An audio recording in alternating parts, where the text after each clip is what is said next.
Bonjour, avez-vous déjà conçu et géré toute une ville sur une simple feuille de papier? C'est le défi que vous propose The Mayor.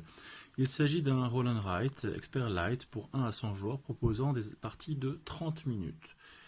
Bien, alors, dans ce jeu, vous avez des bâtiments de 6 types différents que j'ai regroupés volontairement ici. Vous allez, au début de chaque tour, prendre, au hasard, 3 ressources que vous allez disposer aléatoirement sur 3 bâtiments qui ne seront pas disponibles pour cette manche, sachant qu'il y a 16 manches. Donc au début de mon tour, je viens prendre l'une des 3 ressources. Donc là, par exemple, je prends un ouvrier, tac.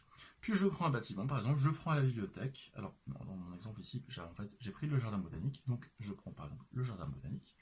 Puis je viens prendre des ressources, des éléments qui sont ici. En fait, on va subir des nuisances. Que vous construisez votre ville, donc vous subissez des nuisances de pollution, des nuisances de criminalité et des nuisances d'embouteillage, tout simplement. Donc là, en l'occurrence, on peut aussi les prévenir. Donc là, je vais prévenir 2 nuisances de pollution. Je vais prendre une criminalité et je vais prendre également 3 embouteillages. Voilà, tout simplement. Ensuite, j'ai le droit à un petit bonus d'écologie, et si je possède 8 ouvriers, ce qui n'est absolument pas le cas, je pourrai accéder à la condition ici qui me donnera des points de victoire que je vais reporter dans le district ici, dans une case qui correspond au type de bâtiment. Voilà, cette option est facultative, mais pour pouvoir l'atteindre, j'ai le droit de barrer des faveurs pour atteindre artificiellement la condition nécessaire.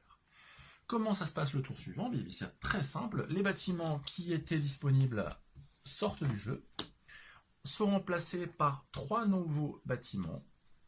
Les ressources sont retirées, sont remis dans un sac, sont mélangées aléatoirement, et on vient mettre sur les mêmes ou d'autres, ça va dépendre du tirage, 2 nouvelles ressources. Voilà, donc là par exemple je pourrais prendre une statue, ou bien un bonus d'écologie, ou bien une bourse.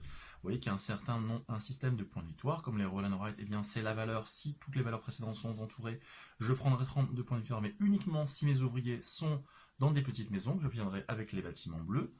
Pareil, le système de prestige, s'il me faut des clés que j'obtiens sur les bâtiments de type marron. À la fin de la partie, si j'ai pris trop subi une nuisance, je prends beaucoup de points négatifs.